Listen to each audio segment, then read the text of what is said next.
લાગે છે 2025 નું વર્ષ સારામાં સારું જવાનું છે. શરૂઆતની બોણી સારી થાય. હલો હેલો, હું કાળુ કિડનેપર બોલું છું.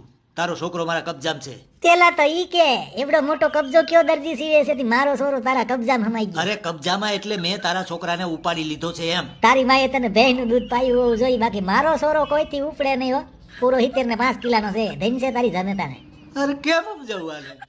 અરે બાબા, મેં તારા છોકરાને પકડી લીધો છે. મારો છોરો દોડતો તો નહીં, એ તો હાલતો જતો તો હતો. પકડી કેવી રીતે લીધો ઈ કે? અરે બોણીમાં જ ભટકાણો. આ માંડ નવો ધંધો ચાલુ કર્યો હોય તો મને લાગે છે બોણી જ ફેલ જાય. અરે સફરજન, હું તારા છોકરાને લઈ ગયો તો છું. તારું ભગવાન સારું કરે. લાઈ 10 લાખ દે. અરે હું કેમ પૈસા આપું? તું લઈ ગયો ને મારા છોરાને? આ તો તારે લઈ જવાનું હોય ને તારે મને પૈસા આપવાના હોય. તો તું લઈ ગયો તો મને દીધા? અરે પણ હું કેમ પૈસા આપું? અરે તું લઈ ગયો ને મારો છોરો, નો સમજાણું? નહીં. છોરો કોનો?